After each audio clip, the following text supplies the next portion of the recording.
Hi and welcome back. Now in this chapter I want to go ahead and explain the other concept which is available in Azure when it comes to availability.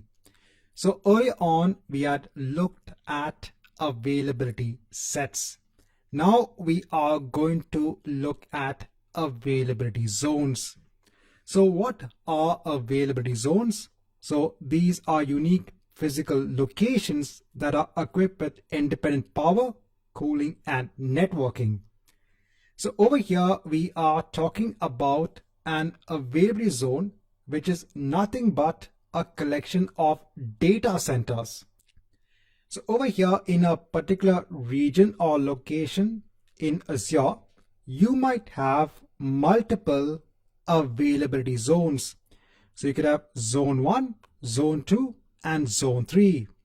And each availability zone is a collection of one or more data centers.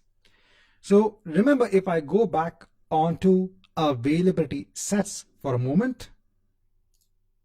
So in availability sets, this allows you to spread your VMs across different physical servers, or let's say racks of physical servers. Now, a data center is an encapsulation of multiple racks, multiple servers, multiple networking areas, power areas. So it's an entire building. So over here, I am not talking about availability within a particular rack or a particular server. Over here, I'm talking about availability across data centers. So over here, when you go ahead and create a VM, a virtual machine, you can actually go ahead and assign it onto an availability zone. So that will ensure that your virtual machine will be launched in a data center which is mapped onto that availability zone. When you go ahead and create another virtual machine, that would be allocated onto another availability zone. You can go ahead and choose the availability zone to launch your virtual machine. So over here, the advantage is that now this is at the data center level.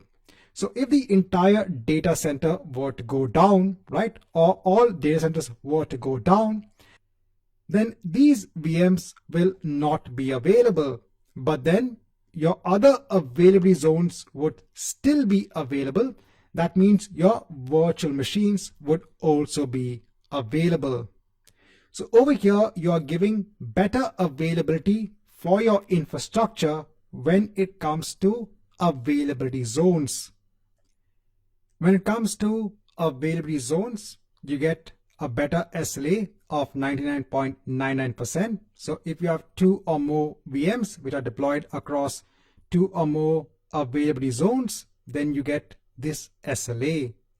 One important aspect which also differentiates between availability sets and availability zones, because there is no additional cost for creating an availability set, and there is no additional cost for creating an availability zone. So then students will ask me, why don't we just go ahead and create VMs in availability zones? Because we get a better SLA, we get better availability across the data centers. Well, there is one more additional costing aspect when it comes to availability zones. Now, normally, when it comes to VMs in your application, you might have communication across the virtual machines. There is an extra cost when it comes to the bandwidth, when it comes to the communication across the VMs. This is not there in availability sets. So there is no extra cost when it comes to the bandwidth communication. But when it comes to an availability zone, this is an extra costing aspect. So you have to go ahead and weigh the costing perspective when it comes to using availability zones. Right, so in this chapter, I just want to go ahead and talk about availability zones.